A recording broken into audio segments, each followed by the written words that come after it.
ಆಸರೆ ಟಿವಿ ವೀಕ್ಷಕರೇ, ಇದು ನನ್ನ ಸಾಕ್ಷಿ ಕಾರ್ಯಕ್ರಮಕ್ಕೆ ತಮ್ಮೆಲ್ಲರಿಗೂ ಸ್ವಾಗತ. ಈ ಸಮಯದಲ್ಲಿ ನಿಮ್ಮ ಜೊತೆಯಲ್ಲಿ ಒಂದು ಮುಖ್ಯ ಅತಿಥಿಯೊಂದಿಗೆ ನಾನು ಬಂದಿರುತ್ತೇನೆ. ನೀವೆಲ್ಲ ನೆನೆಸ್ತಾ ಇರ್ಬೋದು ಯಾರಾಗಿರ್ಬೋದು ಅಂತ ಹೇಳಿ. ಬನ್ನಿ ನಾವು ಈ ಸಮಯದಲ್ಲಿ ಪರಿಚಯಿಸಲು ಇಷ್ಟಪಡ್ತೇನೆ. ಬ್ಯಾಂಗ್ಳೂರಲ್ಲಿ ಗ್ರೇಸ್ ಗಾಸ್ಪಲ್ ಮಿನಿಸ್ಟ್ರೀಸ್ ಸೇವೆ ಮಾಡ್ತಿರುವಂತಹ ಪಾಸ್ಟರ್ ಸ್ಯಾಮ್ಸನ್ ಅವರ ಮಿಸಸ್ ಶಿಬಿ ಸ್ಯಾಮ್ಸನ್ ಅವರಿದ್ದಾರೆ. ದೇವರು ಅವರ ಜೀವಿತದಲ್ಲಿ ಮಾಡಿದಂಥ ಪ್ರತಿಯೊಂದು ಕಾರ್ಯಗಳನ್ನು ಅವರ ಬಾಯಿಯ ಮೂಲಕವಾಗಿ ನಾವು ಈ ಸಮಯದಲ್ಲಿ ಕೇಳುವ. ಸಿಸ್ಟ್ರೆ ಶಿವಿ ಸಿಸ್ಟ್ರೆ, ನಿಮ್ಮನ್ನು ಯೇಸು ಕ್ರಿಸ್ತನ ನಾಮದಲ್ಲಿ ಈ ಆಸರೆ ಟಿವಿಗೆ ನಾನು ಸ್ವಾಗತಿಸ್ತೇನೆ. ತುಂಬ ತುಂಬ ಧನ್ಯವಾದಗಳು. ಸಿಸ್ಟ್ರೆ, ನಿಮ್ಮ ಈಗಾಗಲೇ ನಾವು ಕೇಳಿದ್ದೇವೆ, ನನ್ನ ಬಾಯಿಂದ ಹೇಳಿದ್ದೇನೆ ಅವರ ಹೆಸರು ಏನು ಅಂತೇಳಿ. ಪುನಃ ಇನ್ನೊಂದು ಸಾರಿ ಅವರ ಬಾಯಿಂದ ಕೇಳುವ. ಸಿಸ್ಟರ್, ನಿಮ್ಮ ಹೆಸರು? ನಮ್ಮ ಹೆಸರು ಶಿಬಿ ಸ್ಯಾಮ್ಸನ್ ಅಂತ. ಶಿಬಿ ಸ್ಯಾಮ್ಸನ್ ಅಂತ. ನಿಮ್ಮ ಬಾಲ್ಯ ಪ್ರಾಯ ಹೇಗಾಯಿತು ಸಿಸ್ಟರ್? ಬಾಲ್ಯದಿಂದ ನಾವು ಆ್ಯಕ್ಚುಲಿ ಹೆಸರು ಕ್ರೈಸ್ತರಾಗಿದ್ವಿ. ಚರ್ಚಿಗೆ ಹೋಗೋದು ಬರೋದು ಅಷ್ಟೇ, ಅದುವರೆಗೆ ಇರ್ತಿತ್ತು. ನಾವು ದೇವರನ್ನು ಆಳವಾಗಿ ಆರಾಧಿಸಬೇಕು, ದೇವ್ರ ಜೊತೆ ಆಳವಾಗಿ ಒಂದು ಸಂಬಂಧ ಬೆಳೆಸಬೇಕು ಅನ್ನೋ ಥರ ಇರಲಿಲ್ಲ. ಹೆಸರು ಕ್ರೈಸ್ತರಾಗಿದ್ವಿ ನಾವು, ನಮ್ಮ ಫ್ಯಾಮಿಲಿ. ಆ ಥರ ನಾವು ಭಾನುವಾರ ಚರ್ಚಿಗೆ ಹೋಗ್ತೀವಿ ಬರ್ತೀವಿ ಅಷ್ಟೇ. ಆ ಥರ ಇರ್ತಿತ್ತು ನನ್ನ ಬಾಲ್ಯ. ಓಕೆ, ಅಂದರೆ ನೀವು ಹುಟ್ಟಿ ಬೆಳೆದಿದ್ದೆಲ್ಲ ಯಾವ ಊರಲ್ಲಿ ಸಿಸ್ಟರ್? ನೀವು ಹುಟ್ಟಿ ಬೆಳೆದಿದ್ದ ಬ್ಯಾಂಗ್ಳೂರಲ್ಲಿ? ಹುಟ್ಟಿದ್ದೆ ಬಂದು ಕೇರಳದಲ್ಲಿ, ಆದರೆ ನಮ್ಮ ಅಪ್ಪಗೆ ಕೆಲಸ ಸಿಕ್ಕಿ ಬೆಂಗಳೂರಿಗೆ ಬಂದೆ. ಆಮೇಲೆ ಬೆಳೆದಿದ್ದೆಲ್ಲ ಬೆಂಗಳೂರಲ್ಲೇ. ಮತ್ತೆ ನಿಮ್ಮ ತಂದೆ ತಾಯಿಗೆ ಎಷ್ಟು ಜನ ಮಕ್ಕಳು? ನಾವಿಬ್ಬರು ಮಕ್ಕಳು, ನಾನು ನನ್ನ ತಂಗಿ. ಸೊ ನಾವು ನಮ್ಮ ಬಾಲ್ಯ ಎಲ್ಲ ಬೆಂಗಳೂರಲ್ಲೇ ನಾವು ಕಲ್ತಿದ್ದೀವಿ. ನಮ್ಮ ಸ್ಕೂಲ್, ಶಾಲೆ, ಕಾಲೇಜ್ ಎಲ್ಲ ಬೆಂಗಳೂರಲ್ಲೇ. ಓಕೆ, ನೀವೇ ದೊಡ್ಡವರಾ? ದೊಡ್ಡವರು, ಹೌದು. ನಿಮ್ಮ ನಂತರವಾಗಿ ನನ್ನ ತಂಗಿ. ಓಕೆ, ನೀವೆಷ್ಟು ಓದಿದ್ದೀರಾ ಸಿಸ್ಟರ್? ನಾನು ನನ್ನ ಇಂಜಿನಿಯರಿಂಗ್ ಮುಗಿಸಿದ್ದೇನೆ. ಈ ಇಡೀ ಎಜುಕೇಷನ್ ಎಲ್ಲ ನೀವು ಬ್ಯಾಂಗ್ಳೂರಲ್ಲೇ ಮಾಡಿ. ನಿಮ್ಮ ಎಜುಕೇಷನ್ ವಿಷಯದಲ್ಲಿ ಬರಬೇಕಾದ್ರೆ ಯಾವ ರೀತಿಯಲ್ಲಿ ಇತ್ತು ನಿಮ್ಮ ಎಜುಕೇಷನ್, ಹೇಗೆ ಅಂತ ಹೇಳ್ಬೋದಾ? ಬಾಲ್ಯದಿಂದಾನೇ ಅದೇ ಫಸ್ಟ್ ಸ್ಟ್ಯಾಂಡರ್ಡಿಂದಾನೇ ಒಳ್ಳೆ ರೀತಿಯಲ್ಲಿ ಓದ್ತಿದ್ದೆ. ಓದೋದ್ರಲ್ಲಿ ಏನೋ ತೊಂದರೆ ಇರ್ತಿರ್ಲಿಲ್ಲ. ಆದರೆ ಮನೆಯಲ್ಲಿ ತುಂಬ ತೊಂದರೆ ಇರ್ತಿತ್ತು. ನಮ್ಮಪ್ಪ ಮಿಲ್ಟ್ರಿಯಲ್ಲಿದ್ದರು, ಹಾಗಾಗಿ ಸ್ವಲ್ಪ ಕುಡಿಯೋದೆಲ್ಲ ತುಂಬ ಜಾಸ್ತಿ ಇರ್ತಿತ್ತು. ಅವ್ರಿಗೆ ಪಾರ್ಟಿ ಅವಾಗ ಅದೆಲ್ಲ ಇರೋದ್ರಿಂದ ತುಂಬ ಕುಡಿತಾ ಇದ್ರು. ಅದರಿಂದ ಮನೆಯಲ್ಲಿ ತುಂಬ ತೊಂದರೆ ಇರ್ತಿತ್ತು. ಆಮೇಲೆ ನಮ್ಮಮ್ಮಗೆ ಥೈರಾಯ್ಡ್ ಪ್ರಾಬ್ಲಮ್ ಇತ್ತು. ಆಮೇಲೆ ಆ ಥರ ಮನೇಲಿ ತುಂಬ ಕಷ್ಟ. ನಮ್ಮಪ್ಪ ಕುಡಿಯೋದ್ರಿಂದ ಏನು ಸೇವಿಂಗ್ಸ್ ಇರ್ತಿರ್ಲಿಲ್ಲ, ಕಾಸು ಇರ್ತಿರ್ಲಿಲ್ಲ. ಯಾವಾಗಲೂ ಕಷ್ಟ ಅಂತಾನೆ ನಾವು ಬೆಳೆದಿದ್ವಿ. ಓಕೆ, ಆ ಥರ ಇತ್ತು ನಮ್ಮ ಬಾಲ್ಯ. ಓಕೆ, ಮತ್ತು ಅದರ ನಂತರವಾಗಿ ನಿಮ್ಮ ವಿದ್ಯಾಭ್ಯಾಸದಲ್ಲಿ ಅಂದರೆ ನಿಮ್ಮ 1ನೇ ಕ್ಲಾಸಿಂದ 10ನೇ ಕ್ಲಾಸ್ವರೆಗೂ ನೀವು 10th ಯಾವ ರೀತಿಯಲ್ಲಿ ನೀವು ಓದಿದ್ರಿ, ಯಾವ ಒಂದು ಶಾಲೆಯ ಅನುಭವಗಳು ಅದನ್ನೆಲ್ಲ ನಮ್ಗೆ ಹೇಳ್ಬೋದಾ ಅಂತ ಹೇಳಿ? ಹೌದು, ಅದೇ ಶಾಲೆಯಲ್ಲಿ ಒಳ್ಳೆ ರೀತಿಯಲ್ಲೇ ಓದ್ತಾ ಇದ್ವಿ, ಏನು ತೊಂದರೆ ಇರ್ತಿರ್ಲಿಲ್ಲ. ಆದರೆ ಈ ಥರ ನಮ್ಮ ಫ್ಯಾಮಿಲಿ ಲೈಫಲ್ಲಿ ನಮಗೆ ತುಂಬ ತೊಂದರೆ ಆಗ್ತಾ ಇದ್ದು. ನಮಗೆ ಒಬ್ಬರು ಈ ಗ್ರೇಸ್ ಗಾಸ್ಪೆಲ್ ಚರ್ಚ್ ಬಗ್ಗೆ ಹೇಳಿದ್ರು. ನಾನು ಆವಾಗ 6ನೇ ಕ್ಲಾಸ್ ಇದ್ದೆ. ಹೇಳಿದಾಗ ನಮಗೆ ನಮ್ಮ ಅಮ್ಮನಿಗೆ ಒಂದು ನಂಬಿಕೆ ಬಂತು. ಈ ಥರ ಹೋದರೆ ಸ್ವಲ್ಪ ಫ್ಯಾಮಿಲಿ ಚೆನ್ನಾಗಾಗುತ್ತೆ, ನಮ್ಮಪ್ಪ ಚೆನ್ನಾಗಾಗ್ತಾರೆ ಅಂತ ಒಂದು ನಂಬಿಕೆ ಇತ್ತು. ಸೊ ಹಾಗಾಗಿ ನಾನು 6ನೇ ಕ್ಲಾಸ್ ಇದ್ದಾಗ ಈ ಥರ ಒಂದು ಸಿಸ್ಟರ್ ಬಂದು ಯೇಸುಸ್ವಾಮಿ ಬಗ್ಗೆ ಹೇಳಿದ್ರು. ನಿಜವಾದ ದೇವ್ರು ಯೇಸುಸ್ವಾಮಿನೇ ನಂಬಬೇಕು, ಮತ್ತು ಈ ಥರ ಸಭೆಗೆ ಹೋಗಬೇಕು ಅಂತ ಹೇಳಿದ್ರು ನಮಗೆ. ಸೊ ನಮ್ಮಮ್ಮ ತುಂಬ ವಿಶ್ವಾಸ ಮಾಡಿದ್ರು. ಆಮೇಲೆ ಅಲ್ಲಿ ನಮ್ಮ ಆ ಏರಿಯಾಯಿಂದಾನೇ ಅನೇಕ ಜನರು ಈ ಸಭೆಗೆ ಹೋಗಿ ಅವ್ರಿಗೆ ಅನೇಕ ಬಿಡುಗಡೆ ಆಗಿತ್ತು. ಅದನ್ನೆಲ್ಲ ನೋಡಿ ನಮ್ಮಮ್ಮ ತುಂಬ ನಂಬಿಕೆ ಮಾಡಿದ್ರು. ನಮಗೂ ಒಂದು ಬಿಡುಗಡೆ ಆಗುತ್ತೆ, ನಮಗೂ ಒಂದು ದೇವ್ರು ಏನೋ ಒಂದು ದಾರಿ ಉಂಟು ಮಾಡ್ತಾರೆ ಅಂತ ಅವರು ಬಚ್ಚಿ ಹೋಗ್ತಿದ್ರು. ನಮ್ಮ ಹತ್ರ ನಿಮ್ಮ ತಾಯಿ ಗೊತ್ತಿಲ್ಲದೆ ಹೋಗ್ತಿದ್ರು. ನಮ್ಮ ಅಪ್ಪಗೆ ನಮ್ಗೆ ಯಾರಿಗೂ ಹೇಳ್ತಿರ್ಲಿಲ್ಲ. ಸಂಡೇ ಆದ್ರೆ ಬೆಳಗ್ಗೆ ಹೋಗೋರು, ಮಧ್ಯಾಹ್ನ ಬರೋರು. ನಾವು ಕೇಳೋರು ಎಲ್ಲಿ ಹೋಗಿದ್ರಿ, ಅಲ್ಲಿ ಆಂಟಿ ಮನೆಗೆ ಹೋದ್ವಿ, ಹಂಗೆ ಹಿಂಗೆ ಏನೋ ಒಂದು ನೆಪ ಹೇಳ್ಬಿಡೋದು. ಆಮೇಲೆ ಒಂದು 2 ವಾರ 3 ವಾರ ಹಿಂಗೆ ಹೋಯ್ತು. ಆಮೇಲೆ ಅವರು ಒಂದು ದಿನ ನಮ್ಮನ್ನು ಕರ್ಕೊಂಡು ಹೋದ್ರು, ನನ್ನನ್ನು ನನ್ನ ತಂಗಿನೂ. ನಮ್ಗೆ ಭಾಳ ಇಷ್ಟವಾಯಿತು ಅಲ್ಲಿ ಹೋದಾಗ. ಹೋಗ್ಲಿಕ್ಕೆ ಶುರು ಆದಾಗ್ಲಿಂದ ನಮ್ಮ ಮನೆಯಲ್ಲಿ ಒಂದು ವ್ಯತ್ಯಾಸವನ್ನು ನಾವು ಕಂಡುಕೊಳ್ಳೋಕ್ಕೆ ಶುರು ಆದ್ವಿ. ಒಳ್ಳೆ ಎಲ್ಲ ಸ್ವಲ್ಪ ಚೆನ್ನಾಗಿ ಆಯ್ತು. ನಮ್ಮ ಅಮ್ಮಗೆ ಥೈರಾಯ್ಡ್ ಪ್ರಾಬ್ಲಮ್ ಇತ್ತು, ತುಂಬಾನೇ ದಪ್ಪ ಇರ್ತಿತ್ತು. ಅದು ವಾರ ಹೋಗ್ತಾ ಹಂಗೆ ಕಡಿಮೆ ಆಯಿತು. ಡಾಕ್ಟರ್ ಆ್ಯಕ್ಚುಲಿ ಆಪ್ರೇಷನ್ಗೆಲ್ಲ ಕೊಟ್ಟಿದ್ರು, ಆಪ್ರೇಷನ್ ಮಾಡಬೇಕು ಅಂತ. ಬಟ್ ಅವ್ರು ಬಿಲೀವ್ ಮಾಡಿದ್ರು ದೇವರು ಖಂಡಿತ ಅದನ್ನ ಬಿಡುಗಡೆ ಮಾಡ್ತಾರೆ ಅಂತ. ಆಮೇಲೆ ಒಂದು ಸ್ವಲ್ಪ 2-3 ವಾರ ಆದಮೇಲೆ ಅವ್ರು ಹೋಗಿ ಚೆಕ್ ಮಾಡಿದಾಗ ಕಂಪ್ಲೀಟಾಗಿ ಅವ್ರಿಗೆ ಹೀಲ್ ಆಗಿತ್ತು. ಆ್ಯಕ್ಚುಲಿ ಅವ್ರಿಗೆ ಆಪ್ರೇಷನ್ ಮಾಡೋ ಅವಶ್ಯಕತೆ ಇರಲಿಲ್ಲ ಅಂತ ಹೇಳಿದ್ರು. ಆ ಥರ ಒಂದು ಅದ್ಭುತ ನಡೀತು. ಅದಾದಮೇಲೆ ನಮ್ಮ ಅಪ್ಪಗೆ ಕುಡ್ದು ಜಾಸ್ತಿ ಆಗಿ ಅವ್ರಿಗೆ ಸ್ಟ್ರೋಕ್ ಹೊಡೆದ್ಬಿಡ್ತು. ಸ್ಟ್ರೋಕ್ ಹೊಡೆದಾಗ ಆಮೇಲೆ ಅವರು ನಂಬಕ್ಕೆ ಶುರು ಆದರು. ಆಗ ನಿಮ್ಮ ತಂದೆ ಸಹ ಒಂದು ಮಾರ್ಗ ತೆರೆಯಲ್ಪಟ್ಟು ಆಗ ಅವರು ಆಸ್ಪತ್ರೆಗೆಲ್ಲ ತೋರಿಸಿ ಎಲ್ಲೂ ಸರಿ ಆಗಿರ್ಲಿಲ್ಲ ಅವ್ರಿಗೆ. ತುಂಬಾನೇ ಕಷ್ಟವಾದ ಸ್ಥಿತಿಯಲ್ಲಿ ಇದ್ದಾಗ ಅವ್ರು ಸರಿ ಆಯ್ತು ಚರ್ಚ್ಗೆ ಹೋಗೋಣ ಅಂತ ಅವರು ಅಲ್ಲಿ ಬಂದು ಒಂದೇ ವಾರದಲ್ಲಿ ಅವ್ರಿಗೆ ಕೈ ಸ್ವಲ್ಪ ಅಲ್ಲಾಡ್ಸಕ್ಕೆಲ್ಲ ಸರಿ ಆಯ್ತು. ಸೊ ಹಂಗೆ ನಾವು ಸ್ಲೋಲಿ ಪ್ರಾರಂಭ ಮಾಡಿದ್ವಿ ಚರ್ಚ್ಗೆ ಹೋಗಕ್ಕೆ ನಮ್ಮ ಫ್ಯಾಮಿಲಿ ಆಗಿ ಚರ್ಚ್. ಆದ್ರೆ ನನ್ಗೆ ಯಾವುದೇ ತರವಾದ ಪರ್ಸನಲ್ ರಿಲೇಶನ್ಶಿಪ್ ಇರ್ಲಿಲ್ಲ ದೇವ್ರ ಹತ್ರ. ನಮ್ಮ ಅಪ್ಪ ಅಮ್ಮ ಹೋಗ್ತಾರೆ, ನಾನು ಹೋಗ್ತಾ ಇದ್ದೀನಿ. ಇದಕ್ ಮುಂಚೆ ಬೇರೆ ಚರ್ಚ್ಗೆ ಹೋಗ್ತಿದ್ವಿ ನಾವು, ಅದೇ ನಾಮಧೇಯ ಚರ್ಚ್ಗೆ ಹೋಗ್ತಿದ್ವಿ. ಅದೇ ತರನೇ ಇಲ್ಲೂ ಹೋಗ್ತಾ ಇದ್ವಿ. ನಮ್ಮ ಅಪ್ಪ ಎಲ್ಲಿ ಹೋಗ್ತಿದ್ದಾರೆ, ನಮ್ಮ ಅಮ್ಮ ಎಲ್ಲಿ ಹೋಗ್ತಿದ್ದಾರೆ, ಅದೇ ತರ ನಾನು ಹೋಗ್ತಿದ್ದೆ. ನನ್ಗೆ ಯಾವುದೇ ಒಂದು ಪರ್ಸನಲ್ ರಿಲೇಶನ್ಶಿಪ್ ದೇವ್ರ ಹತ್ರ ಇರ್ಲಿಲ್ಲ. ಅಂದ್ರೆ ನನ್ನ ಫ್ಯಾಮಿಲಿ ಲೈಫಲ್ಲಿ ನಮ್ಮ ತಂದೆಯಲ್ಲಿ ನಮ್ಮ ತಾಯಿಯಲ್ಲಿ ಅನೇಕ ವ್ಯತ್ಯಾಸಗಳು ನಾವು ನೋಡ್ತಾ ಇದ್ವಿ, ಪ್ರಾರ್ಥನೆ ಮಾಡ್ತಾ ಇದ್ವಿ, ಎಲ್ಲ ಮಾಡ್ತಾ ಇದ್ವಿ. ಆದ್ರೆ ನಮ್ಗೆ ಒಂದು ಪರ್ಸನಲ್ ರಿಲೇಶನ್ಶಿಪ್ ಇರ್ಲಿಲ್ಲ ದೇವ್ರ ಹತ್ರ. ಪ್ರಿಯರೇ, ನಾವೀಗ ತಾನೇ ಕೇಳಿದೆವು, ಶಿಬಿ ಸಿಸ್ಟರ್ ಈ ಪ್ರಕಾರವಾಗಿ ಹೇಳಿದರು, ನನ್ನ ತಾಯಿಗೆ ತುಂಬ ಥೈರಾಯ್ಡ್ ಇತ್ತು, ವೈದ್ಯರು ಹೇಳಿದರು ಅದನ್ನು ಆಪ್ರೇಷನ್ ಮಾಡಿ ಅದನ್ನು ತೆಗಿಬೇಕು ಅಂತೇಳಿ. ಆದರೆ ಅವರ ನಂಬಿಕೆ ಅವರನ್ನು ಗುಣಪಡಿಸಿತು. ಪ್ರಿಯರೇ, ನಮ್ಮನ್ನು ನೋಡುತ್ತಿರುವಂಥ ವೀಕ್ಷಿಸುತ್ತಿರುವಂಥ ಪ್ರಿಯರು ನಿಮ್ಮಲ್ಲಿ ಕೇಳಿಕೊಳ್ಳುವುದೇನೆಂದರೆ, ನಿಮಗೆ ಯಾವುದೇ ರೀತಿಯ ಸಮಸ್ಯೆಗಳಿರುವುದಾದರೆ, ಯಾವುದೇ ರೀತಿಯ ನೋವುಗಳಿರುವುದಾದರೆ, ಯಾವುದೇ ರೀತಿಯ ಬೇನೆಗಳಿರುವುದಾದರೆ ಗುಣಪಡಿಸುವಂಥ ಯೇಸು ಕ್ರಿಸ್ತನು ನಿಮ್ಮ ಮಧ್ಯದಲ್ಲಿ ಇದ್ದಾನೆ, ನಿಮ್ಮ ಹತ್ತಿರದಲ್ಲೇ ಇದ್ದಾನೆ. ನೀವು ಕರೆಯುವುದಾದರೆ, ದೇವರೇ ನನಗೆ ಗುಣಪಡಿಸು, ನನ್ನ ಹತ್ರ ಬಾ ಅಂತೇಳಿ ನೀವು ಬಾಯಿ ಬಿಟ್ಟು ಕರೆದರೆ ಮಾತ್ರ ನನ್ನ ಕರ್ತನಾದಂಥ ಯೇಸು ಕ್ರಿಸ್ತನು ನಿಮಗೆ ಸಹ ಬಿಡುಗಡೆ ಕೊಡಲು ಶಕ್ತನಾದವನಾಗಿದೆ. ಯಾಕೆಂದರೆ ಇವರ ತಾಯಿಯ ಜೀವಿತದಲ್ಲಿ ಬಿಡುಗಡೆ ಕೊಟ್ಟಂಥ ದೇವರು ನಿಮ್ಮ ಜೀವಿತದಲ್ಲಿ ಸಹ ಆತನು ಬಿಡುಗಡೆ ಕೊಡಲು ಶಕ್ತನಾದವನು. ಕಷ್ಟ ಕಾಲಗಳಲ್ಲಿ ನೀವು ನನಗೆ ಮೊರೆ ಇಡಿರಿ, ನಾನು ನಿಮಗೆ ಸದುತ್ತರವನ್ನು ದಯಪಾಲಿಸುತ್ತೇನೆ ಅಂತೇಳಿ ದೇವರು ಹೇಳಿದ್ದಾನೆ. ಆ ಒಂದು ವಾಗ್ದಾನವನ್ನು ಹಿಡಿದು ನೀವು ನಂಬಿಕೆಯಿಂದ ಪ್ರಾರ್ಥಿಸುವುದಾದರೆ ದೇವರು ಖಂಡಿತವಾಗಿ ನಿಮಗೆ ಬಿಡುಗಡೆ ಕೊಡ್ತಾನೆ. ಮಾತ್ರವಲ್ಲ, ಅವ್ರ ತಂದೆ ವಿಷಯದಲ್ಲಿ ಸಹ ಈಗ ಹೇಳಿದರು. ಏನಂತ ಹೇಳಿದರೆ, ನಮ್ಮ ತಂದೆಗೆ ಸ್ಟ್ರೋಕ್ ಹೊಡೆದಿತ್ತು, ಅವರಿಗೆ ನಡಿಲಿಕ್ಕೆ ಆಗ್ತಾ ಇರಲಿಲ್ಲ. ಆದರೆ ಅವ್ರ ಪ್ರಾರ್ಥನೆಗೆ ಹೋಗ್ತಾ ಇದ್ದ ನಿಮಿತ್ತವಾಗಿ ಪ್ರಾರ್ಥನೆಗೆ ಹೋಗಿ ದೇವರ ಕಾರ್ಯ ಅವರ ಜೀವಿತದಲ್ಲಿ ಆಯಿತು. ಅದೇ ಪ್ರಕಾರವಾಗಿ ಯಾವ ಸಮಸ್ಯೆಯಾಗಿ ಉಳಿಯುವುದಿಲ್ಲ ಪ್ರಿಯರೇ. ಎಲ್ಲ ಸಮಸ್ಯೆಗಳಿಗೂ ಒಂದು ಮುಕ್ತಾಯ ಇದೆ, ಒಂದು ದೇವರು ಅದರಿಂದ ಬಿಡುಗಡೆ ಕೊಡುವನಾಗಿದೆ. ನಂತರ ಇವರ ಜೀವಿತದಲ್ಲಿ ಏನಾಯಿತು ಅಂತ ಹೇಳಿ ನಾವು ಈ ಸಮಯದಲ್ಲಿ ಕೇಳೋಣ ಬನ್ನಿ. ಮತ್ತೆ ಸಿಸ್ಟರ್, ಅದಾದಮೇಲೆ ನೀವು, ನಿಮ್ಮ ತಂಗಿ, ನಿಮ್ಮ ತಾಯಿ, ನಿಮ್ಮ ತಂದೆ ಎಲ್ಲರೂ ಸಹ ಹೋಗ್ತಾ ಇದ್ರಿ? ಎಲ್ಲರೂ ಹೋಗ್ತಾ ಇದ್ವಿ. ನಮ್ಮ ಜೀವನ ತುಂಬಾ ಸಂತೋಷವಾಗಿ ಬದಲಾಯಿತು. ಎಲ್ಲರೂ ತುಂಬಾ ಸಂತೋಷವಾಗಿದ್ರು. ನಮ್ಮ ಕಷ್ಟಗಳೆಲ್ಲ ನೀಗಿತ್ತು. ನಮ್ಗೆ ಯಾವುದೇ ತರಹದ ಹಣ ಕಷ್ಟ ಇರ್ತಿರ್ಲಿಲ್ಲ. ತುಂಬಾನೇ ಜಲ್ದಿ ನಾವೊಂದು ಸ್ವಂತ ಮನೆನೂ ಈಸ್ಕೊಂಡ್ವಿ. ಸೊ ಹಾಗಾಗಿ ನಮ್ಗೆ ಎಲ್ಲ ಒಳ್ಳೆ ರೀತಿಯಲ್ಲಿ ಹೋಗ್ತಾ ಇತ್ತು. ಆದ್ರೆ ನನ್ಗೆ ಒಂದು ನಂಬಿಕೆ ಇನ್ನ ಒಂದು ಪರ್ಸನಲ್ ರಿಲೇಶನ್ಶಿಪ್ ಇನ್ನ ಬಂದಿರ್ಲಿಲ್ಲ. ನಾನು ಸ್ಕೂಲಲ್ಲಿ ಇದ್ದೆ, 10th ಪಾಸ್ ಆದೆ. ಆಮೇಲೆ PUCಗೆ ಹೋದೆ. PUCಗೆ ಹೋದಾಗ ಸೆಕೆಂಡ್ PUC ಎಕ್ಸಾಮ್ ಇನ್ನೇನು ಬರಬೇಕಾಗಿತ್ತು. ಆವಾಗ ನನಗೆ ಏಪ್ರಿಲಲ್ಲಿ ಮಾರ್ಚಲ್ಲಿ ಜ್ವರ ಆಯಿತು. ಏಪ್ರಿಲ್ ಅಲ್ಲಿ ಎಕ್ಸಾಮು, ಮಾರ್ಚಲ್ಲಿ ಜ್ವರ ಬಂದ್ಬಿಡ್ತು. ಜ್ವರ ಅಂತ ಅಂದ್ಕೊಂಡು ಜಸ್ಟ್ ಟ್ಯಾಬ್ಲೆಟ್ಸ್ ತಗೊಳ್ತಿದ್ದೆ. ಆದರೆ ಅದು ಜ್ವರ ಇರಲಿಲ್ಲ, ಟೈಫಾಯ್ಡ್ ಆಗಿ ಟರ್ನ್ ಆಗಿತ್ತು. ಆಮೇಲೆ ಪಕ್ಕದಲ್ಲೇ ಒಂದು ಕ್ಲಿನಿಕಲ್ಲಿ ಹೋದ್ವಿ. ಕ್ಲಿನಿಕಲ್ಲಿ ತೋರಿಸಿದಾಗ ಅವರು ಟೈಫಾಯ್ಡ್ ಅಂತ ಏನೋ ನೋಡ್ಬಿಟ್ಟು ಅದಕ್ಕೆ ಮಾತ್ರೆ ಕೊಡ್ತಾ ಇದ್ರು. ಆಮೇಲೆ ಅದು ನನಗೆ ವರ್ಕ್ ಆಗಿಲ್ಲ. ಆ ಟೈಫಾಯ್ಡ್ ಆ್ಯಕ್ಚುಲಿ ಇನ್ನೂ ಸಿವಿಯರ್ ಆಗಿ TB ಆಗಿಬಿಡ್ತು. TB ಕಾಯಿಲೆ ಆಗ್ಬಿಡ್ತು. ಅದು ಡಯಾಗ್ನೋಸ್ ಮಾಡೋಕ್ಕೆ ಆಗಲಿಲ್ಲ. ನಾನು ತುಂಬಾನೇ ವೀಕ್ ಆಗಿಬಿಟ್ಟೆ, ನಾನು ಸ್ಕಿನ್ ಆ್ಯಂಡ್ ಬೋನ್ ಆಗಿಬಿಟ್ಟೆ ಅಂತ ಹೇಳ್ಬೋದು. ಕೂದಲೆಲ್ಲ ಬಿದ್ದೋಯ್ತು. ತುಂಬಾನೇ ಒಂದು ಅಸಹ್ಯವಾದ ಒಂದು ರೀತಿಯಲ್ಲಿ ನಾನು ಬದಲಾಗ್ಬಿಟ್ಟೆ. ಆ ಟೈಮಲ್ಲಿ ಯಾರೋ ಹೇಳಿದ್ರು, ಈ ಥರ ಮಣಿಪಾಲ್ ಹಾಸ್ಪಿಟ್ಲ್ಗೆ ಹೋಗಿ, ಅಲ್ಲೊಂದೊಬ್ರು ಒಳ್ಳೆ ಡಾಕ್ಟ್ರ್ ಇದ್ದಾರೆ ಅಂತ. ಮಣಿಪಾಲ್ ಹಾಸ್ಪಿಟ್ಲಲ್ಲಿ ಹೋಗಿ ತೋರಿಸಿ ಅವ್ರು ಎಕ್ಸ್ರೇ ಎಲ್ಲ ಮಾಡಿದಾಗ ಈ ಥರ ಹೇಳಿದ್ರು, TB at the very severe stage ಅಂತ. ಲಾಸ್ಟ್ ಸ್ಟೇಜ್ ಥರ, it is very very severe, ತುಂಬ ಕಷ್ಟ ಅಂತ.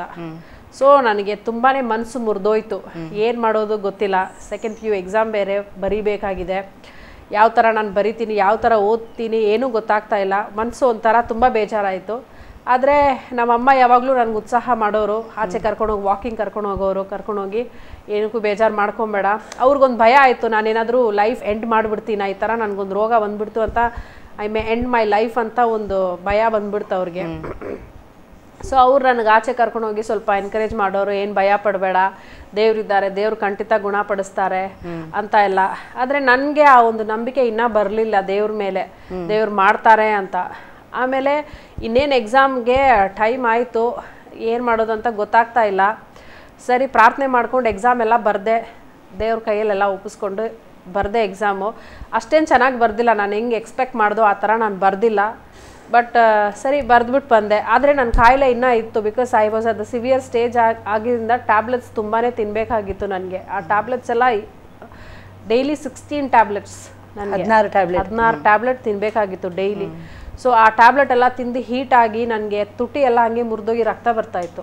ಆ ಥರ ಒಂದು ಸಿವಿಯರ್ ಕಂಡೀಷನಲ್ಲಿದ್ದೆ. ಆಮೇಲೆ ನನಗೆ ಇಂಜಿನಿಯರಿಂಗ್ ಓದಬೇಕು ಅಂತ ನಂಗೆ ತುಂಬ ಆಸೆ ಇತ್ತು.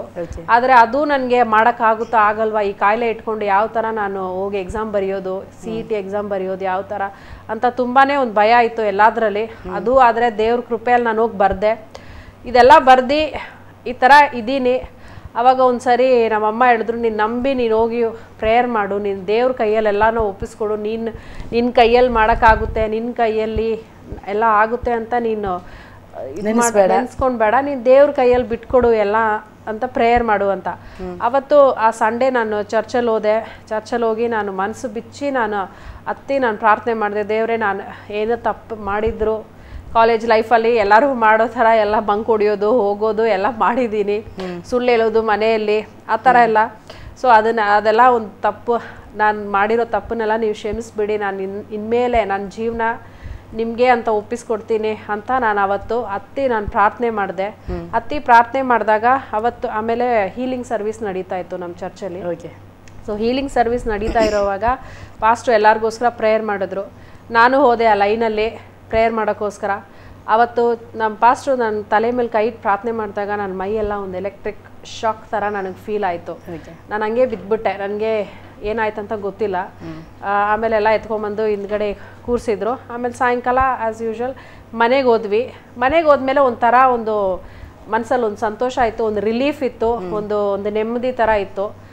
ಒಂದೇ ವಾರ ಆಮೇಲೆ ಆ್ಯಕ್ಚುಲಿ ಎವ್ರಿ ಮಂತ್ ನಾನು ಟೆಸ್ಟ್ಗೆ ಹೋಗ್ಬೇಕು. ಆ್ಯಕ್ಚುಲಿ ಇಷ್ಟು ಮಂತ್ ಟ್ಯಾಬ್ಲೆಟ್ಸ್ ಇಷ್ಟು ಕೋರ್ಸ್ ಆದಮೇಲೆ ಒಂದು ಟೆಸ್ಟ್, ಇಷ್ಟು ಕೋರ್ಸ್ ಆದಮೇಲೆ ಒಂದು ಟೆಸ್ಟ್, ಆ ಥರ ಇರ್ತಿತ್ತು ನನಗೆ. ಸೊ ನನ್ನ ಕೋರ್ಸ್ ಮುಗ್ದಿತ್ತು, ಈ ನೆಕ್ಸ್ಟ್ ವೀಕ್ ನಂದು ಟೆಸ್ಟ್ ಇತ್ತು. ಸೊ ಅದಕ್ಕೆ ಹೋಗೋಕ್ಕೆ ಮುಂಚೆ ನಾನು ಪ್ರಾರ್ಥನೆ ಮಾಡ್ಕೊಂಡು ಹೋದೆ, ದೇವರೇ ಇದಕ್ಕೊಂದು ಮುಕ್ತಾಯ ಬೇಕು, ಈ ಟ್ಯಾಬ್ಲೆಟ್ಸಿಂದ ಈ ಎಲ್ಲದರಿಂದ ನನಗೊಂದು ಮುಕ್ತಾಯ ಬೇಕು. ನಾನು ಟ್ಯಾಬ್ಲೆಟ್ಸ್ ತಿಂದು ಈ ಥರ ಇದರಲ್ಲಿ ಇದ್ದು ನನಗೆ ತುಂಬಾ ಬೇಸತ್ತು ಹೋಗ್ಬಿಟ್ಟಿದ್ದೀನಿ ದೇವರೇ ಅಂತ ನಾನು ಪ್ರಾರ್ಥನೆ ಮಾಡ್ಕೊಂಡು ಹೋದೆ. ದೇವರು ಎಂಥ ಒಳ್ಳೆ ದೇವರು, ಎಂಥ ಅದ್ಭುತವಾದ ದೇವರು ಅಂದರೆ, ಆ ಎಕ್ಸ್ರೇ ಮಾಡಿದಾಗ doctor said there is no traces of tuberculosis, completely healed. Please God. It is not possible, because ಅವ್ರು ಏನು ಹೇಳಿದ್ರು, 2 ವರ್ಷ ನಾನು ಕಂಟಿನ್ಯೂಸ್ ಟ್ಯಾಬ್ಲೆಟ್ ತಿನ್ನಬೇಕು ಅಂತ. ಆದರೆ ನಾನು 2 ವರ್ಷ ತಿಂದಿಲ್ಲ, ಬರೀ 6 ಮಂತ್ಸ್ ತಿಂದೆ ಅಷ್ಟೇ. ಅಷ್ಟರಲ್ಲೇ ನನಗೆ 6th ಮಂತಲ್ಲೇ ನಾನು ಪ್ರೇಯರ್ ಮಾಡಿಸ್ಕೊಂಡು ಹೋಗಿದ ತಕ್ಷಣ ನಾನು ಕಂಪ್ಲೀಟ್ ಹೀಲಿಂಗ್ ಆಯಿತು. ಟ್ರೇಸಸ್ಸೇ ಇಲ್ಲ ಅಂತ ಹೇಳ್ಬಿಟ್ರು. Never in your life you will have TB ಅಂತ ಹೇಳ್ಬಿಟ್ರು. ಆವಾಗಿಂದ ದೇವ್ರ ಮೇಲೆ ಒಂದು ನಂಬಿಕೆ ಬಂತು, ದೇವ್ರ ಮೇಲೆ ಒಂದು ಆಸಕ್ತಿ ಇನ್ನೂ ಜಾಸ್ತಿ ಆಯಿತು. ನಾನು ಬಾಳನ್ನು ನಾನು ದೇವ್ರಿಗೋಸ್ಕರ ಅರ್ಪಿಸಿದೆ. 2003 ನಾನು ಬ್ಯಾಪ್ಟಿಸಮ್ ತಗೊಂಡೆ. 2003 ಪ್ರಿಯರೇ, ಈಗ ನಮ್ಮ ಮಧ್ಯದಲ್ಲಿ ಸುಂದರವಾಗಿ ಕಾಣ್ತಾ ಇರುವಂಥ ಶಿಬಿ ಸಿಸ್ಟರ್, ನಾನು ಯಾಕೆ ಇದನ್ನು ಹೇಳ್ತೇನೆ ಅಂತ ಹೇಳಿದರೆ, ಅವರು TB ಆದಾಗ ಖಾಲಿ ಮೂಳೆ ಮತ್ತು ಚರ್ಮ ಇದೆರಡೇ ಇತ್ತು, ಮತ್ತು ತಲೆ ಕೂದಲೆಲ್ಲ ಉದ್ರೋಗಿತ್ತು. ಅವ್ರನ್ನ ನೋಡಲಿಕ್ಕೆ ಆಗ್ತಾ ಇರಲಿಲ್ಲ. ಆದರೆ ಅವರು ಬರ್ತಾ ಅವರು ದೇವರ ಮೇಲೆ ನಂಬಿಕೆ ಇಟ್ಟರು. ದೇವರು ಅವ್ರಿಗೋಸ್ಕರವಾಗಿ ಒಂದು ಮಾರ್ಗವನ್ನು ತೆರೆದುಕೊಟ್ರು, ಅವರು ಕಂಡುಕೊಳ್ಳುವುದಕ್ಕಾಗಿ. ದೇವ್ರ ವಾಕ್ಯನೇ ಹೇಳ್ತದೆ, ತಡವಾದರೂ ಸಹ ಅವ್ರು ಕಂಡುಕೊಳ್ಳುವ ಹಾಗೆ ಅವ್ರ ಕೆಲವೊಂದು ಮಾರ್ಗವನ್ನು ತೆರೆದುಕೊಡ್ತೇನೆ ಅಂತೇಳಿ. ಅದೇ ರೀತಿಯಲ್ಲಿ ಶಿಬಿ ಸಿಸ್ಟರ್ ಅವರ ಲೈಫಲ್ಲಿ ದೇವರೊಂದು ಮಾರ್ಗವನ್ನು ತೆರೆದುಕೊಟ್ರು. ಅದ ನಂತರ ಅವರು ಸ್ಲೋಲಿ ದೇವರ ವಾಕ್ಯವನ್ನು ಹೆಚ್ಚಿಸುವುದಕ್ಕೆ ಹೋದರು. ಅದಾದಮೇಲೆ ಅವರು ಸತತವಾಗಿ ಪ್ರಾರ್ಥಿಸ್ತಾ ಇದ್ದರು, ಸೇವಕರು ಸಹ ಇವರಿಗೋಸ್ಕರವಾಗಿ ಪ್ರಾರ್ಥನೆ ಮಾಡಿದರು. ಅವರ ಜೀವಿತದಲ್ಲಿ ದೇವರು ಅದ್ಭುತ ಮಾಡಿದ್ನು. ಅದೇ ನೋಡಿ, ಅವರ ಜೀವಿತದಲ್ಲಿ, ಅವರ ತಾಯಿಯ ಜೀವಿತದಲ್ಲಿ ದೇವರು ಅದ್ಭುತ ಮಾಡಿದರು, ಅವರ ತಂದೆ ಜೀವಿತದಲ್ಲಿ ದೇವರು ಅದ್ಭುತ ಮಾಡಿದರು, ಇವರ ಜೀವಿತದಲ್ಲೂ ಸಹ ಅದ್ಭುತ ಮಾಡಿದರು. ಡಾಕ್ಟ್ರ್ ಹೇಳಿದರು 2 ವರ್ಷ ನೀವು ಟ್ಯಾಬ್ಲೆಟ್ ತಗೊಳ್ಬೇಕು, ಬಿಡಬಾರ್ದು ಅಂತೇಳಿ. ಆದರೆ ನಮ್ಮ ದೇವರಿಗೆ ಅಸಾಧ್ಯವಾದದ್ದು ಯಾವುದೊಂದು ಇಲ್ಲ ಪ್ರಿಯರೇ. ನಾವು ನಂಬುವುದಾದರೆ, ಯೋಹಾನ ಸುವಾರ್ತೆಯಲ್ಲಿ ನಾವು ನೋಡ್ತೇವೆ, ನೀನು ನಂಬುವುದಾದರೆ ದೇವರ ಮಹಿಮೆಯನ್ನು ಕಾಣಿವಿ ಅಂತೇಳಿ. ಅವರ ಜೀವಿತದಲ್ಲಿ ಅವರು ನಂಬಿದ್ರು, ಅವರ ಜೀವಿತದಲ್ಲಿ ದೇವರ ಮಹಿಮೆಯನ್ನು ಕಂಡುಕೊಂಡರು. ನನ್ನನ್ನು ವೀಕ್ಷಿಸುತ್ತಿರುವಂಥ ಪ್ರಿಯರೇ, ನಿಮ್ಮ ಜೀವಿತದಲ್ಲಿ ಸಹ ಯಾರಿಗೂ ಹೇಳಿಕೊಳ್ಳಲಿಕ್ಕೆ ಆಗದೇ ಇರುವಂಥ ಕಷ್ಟಗಳು, ಕಣ್ಣೀರುಗಳು, ವೇದನೆಗಳು, ದುಃಖಗಳು, ತಾಳ್ಕೊಳ್ಳಿಕ್ಕೆ ಆಗದೇ ಇರುವಂಥ ಸಂಕಟಗಳು ಇರುವುದಾದರೆ ಆ ಯೇಸು ಸ್ವಾಮಿಯನ್ನು ನೀವು ಕರೆಯಿರಿ. ದೇವರು ಖಂಡಿತವಾಗಿ ಬಿಡುಗಡೆಯನ್ನು ಕೊಡುವನಾಗಿದ್ದಾರೆ. ನಂತರವಾಗಿ ಅವರ ಜೀವಿತದಲ್ಲಿ ಏನಾಯಿತು ಅಂತೇಳಿ ಅವರ ಬಾಯಿಂದನೇ ಕೇಳುವ ನಾವು ಈ ಸಮಯದಲ್ಲಿ. ಸಿಸ್ಟರ್, ನೀವು ಯಾವಾಗ ಯೇಸು ಕ್ರಿಸ್ತನನ್ನು ರಕ್ಷಕನಾಗಿ ಅಂಗೀಕರಿಸ್ಕೊಂಡ್ರಿ ಸಿಸ್ಟರ್? ಪುನಃ ಇನ್ನೊಂದು ಸಾರಿ ಹೇಳಿ.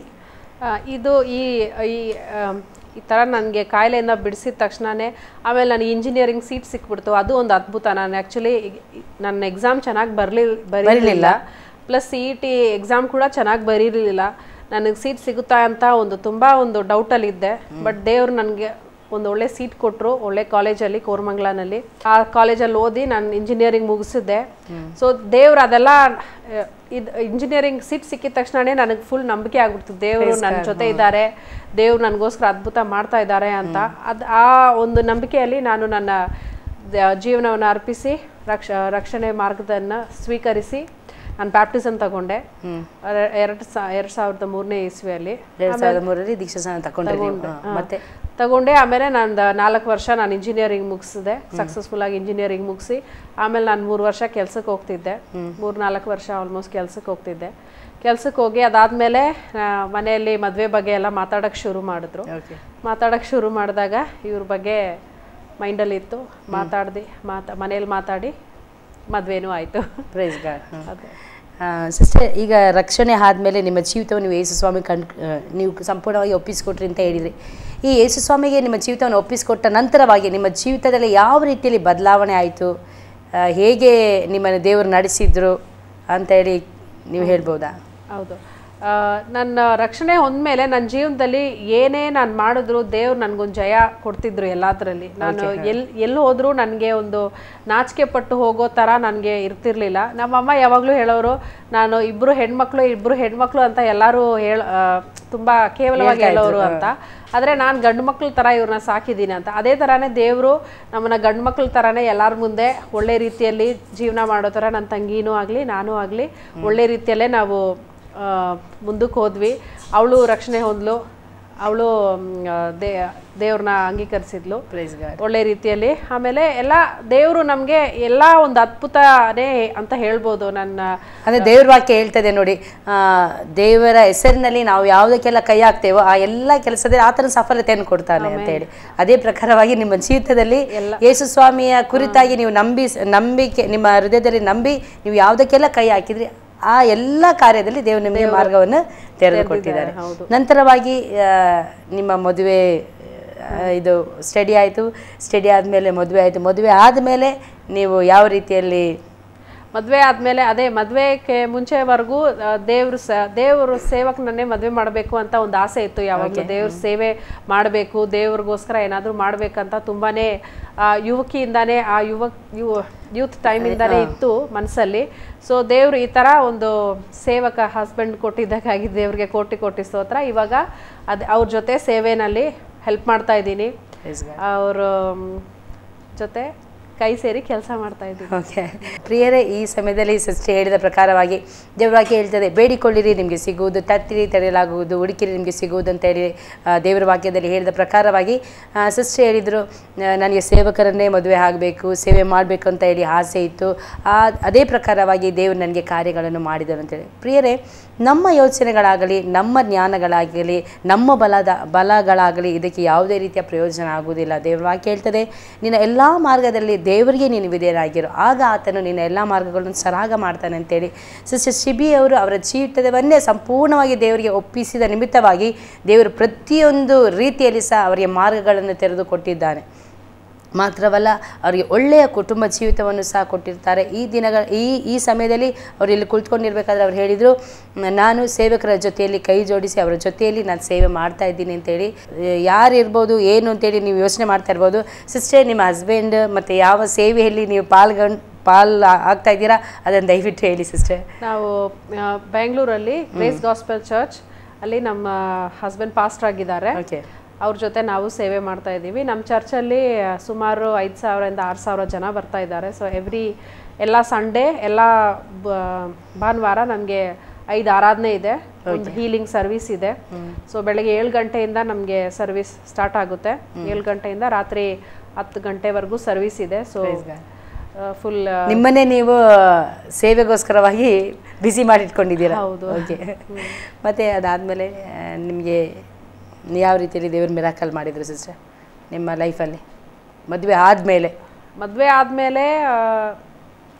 ಎಲ್ಲ ನಾರ್ಮಲ್ ಆಗಿ ಎಲ್ಲ ಯಾವ ಥರ ಹೋಗುತ್ತೆ. ಮದುವೆ ಆಗಿದ್ದ ತಕ್ಷಣವೇ ಪ್ರೆಗ್ನೆಂಟ್ ಆದ್ವಿ, ಮಗು ಆಯಿತು. ಅದು ಸ್ವಲ್ಪ ಭಯ ಇತ್ತು ಆಗುತ್ತಾ ಇಲ್ವಾ ಅಂತ. ಬಿಕಾಸ್ TB ಇದ್ದಂಥ ಕೇಸ್ ಇರೋದ್ರಿಂದ ಒಂದು ಭಯ ಇತ್ತು ಮಗುಗೂ ಏನಾದರೂ ಬರುತ್ತಾ ಅಂತ. ಆದರೆ ನಂಬಿಕೆ ಇತ್ತು ಕಂಪ್ಲೀಟಾಗಿ ಹೀಲ್ ಆಗಿದೆ ಅಂತ. ಆದರೆ ಆ ಥರ ಏನು ಕಾಂಪ್ಲಿಕೇಶನ್ ಇರಲಿಲ್ಲ. ದೇವರು ಎಲ್ಲ ಒಳ್ಳೆ ರೀತಿಯಲ್ಲೇ ಮಾಡಿದ್ದಾರೆ. ಓಕೆ, ದೇವರಿಗೆ ಸ್ತೋತ್ರ. ಮತ್ತು ಸಿಸ್ಟರ್, ನಿಮ್ಮ ಮುಂದಿನ ನಿರೀಕ್ಷೆ, ನೀವು ಏನು ಮಾಡಬೇಕು, ಹೇಗೆ ಮುಂದಿನ ನಿರೀಕ್ಷೆ ನಿಮ್ಮದು ಏನಂತ ಹೇಳ್ಬೋದಾ? ಈಗ ಸೇವೆಯಲ್ಲಿ ನೀವು ನಿರತ ಆಗಿದ್ದೀರಾ, ಮತ್ತು ಇನ್ನು ಮುಂದೆ ಯಾವ ರೀತಿಯಲ್ಲಿ ಇರಬೇಕು ಅಂತೇಳಿ ನೀವು ಇಷ್ಟಪಡ್ತೀರಾ? ಮುಂದೆ ಇನ್ನೂ ನಾನು ಆ್ಯಕ್ಚುಲಿ ಸೇವೆಗೋಸ್ಕರ ನನ್ನ ಸಮಯನ ಕೊಡಬೇಕು ಅಂತ ಇಷ್ಟಪಡ್ತಾ ಇದ್ದೀನಿ. ಮುಂದೆ ಇನ್ನೂ ನಾನು ಅನೇಕ ಯುವಕರಿಗೋಸ್ಕರ ಕೆಲಸ ಮಾಡಬೇಕು, ಅನೇಕ ಕಡೆ ಸುವಾರ್ತೆ ಸಾರಬೇಕು ಅಂತ ನನ್ನ ಆಸೆ. ಸೊ ದೇವರು ಅದಕ್ಕೆಲ್ಲ ಒಂದು ದಾರಿ ಉಂಟು ಮಾಡಲಿ ಅಂತ ಪ್ರೇಯರ್ ಮಾಡ್ತಾರೆ. ಓಕೆ, ಈಗ ತಾನೇ ನಾವು ಇವರ ಬಾಯಲ್ಲಿ ಕೇಳಿದೆವು, ಅನೇಕ ಯೌವನಸ್ಥರು ನೋಡಿ, ಈ ನಾವು ಲೋಕಕ್ಕೆ ಒಂದು ಸಾರಿ ತಿರುಗಿ ನೋಡುವುದಾದರೆ ಎಷ್ಟೋ ಯೌವನಸ್ಥರು ಪ್ರತಿದಿನ ಪಾಪದಲ್ಲಿ ಮುಳುಗಿ ಹೋಗಿದ್ದಾರೆ. ಅವರು ಅದು ಮಾಡ್ತಾ ಇರುವುದು ಅವರಿಗೆ ಪಾಪ ಅಂತೇಳಿ ಅವರಿಗೆ ಗೊತ್ತಿಲ್ಲ, ಅಷ್ಟು ಮಂಕಾಗಿ ಹೋಗಿದ್ದಾರೆ. ಅಂಥವರ ಮಧ್ಯದಲ್ಲಿ ಸೇವೆ ಮಾಡಬೇಕು ಅಂತೇಳಿ ಸಿಸ್ಟರ್ ಅವರಿಗೆ ಆಸೆ. ದೇವರು ಅವರ ಆಸೆಯನ್ನು ಪೂರ್ತಿಕರಿಸಲಿ. ಮತ್ತು ನಾವು ಸಹ ಈ ಸಮಯದಲ್ಲಿ ಹಾರೈಸ್ತೇವೆ, ದೇವರು ನಿಮ್ಮನ್ನು, ನಿಮ್ಮ ಕುಟುಂಬವನ್ನು, ನಿಮ್ಮ ಸೇವೆಯನ್ನು ಹೆಚ್ಚೆಚ್ಚಾಗಿ ಆಶೀರ್ವದಿಸಲಿ. ಲೋಕದ ಕಡೆಯವರೆಗೂ ನಿಮ್ಮ ಸೇವೆಯು ಹಬ್ಬಲಿ ಎಂಬುದೇ ನಮ್ಮ ಆಸೆ ಸಿಸ್ಟರ್. ಇದುವರೆಗೂ ನಿಮ್ಮ ಸಾಕ್ಷಿಯನ್ನು, ನಿಮ್ಮ ಅಮೂಲ್ಯವಾದಂಥ ಸಾಕ್ಷಿಯನ್ನು ನಮ್ಮ ಮಧ್ಯದಲ್ಲಿ ಬಂದು ಹಂಚಿದ್ದೀರಾ, ಅದಕ್ಕಾಗಿ ನಾನು ದೇವರಿಗೆ ಸ್ತೋತ್ರ ಸಲ್ಲಿಸ್ತೇನೆ. ನಿಮಗೆ ಸಹ ನಾನು ವಂದನೆಯನ್ನು ಸಲ್ಲಿಸುತ್ತೇನೆ.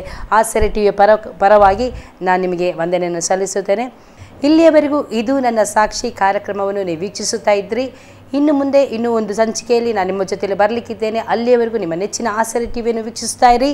ನಿಮಗೆ ಧನ್ಯವಾದಗಳು.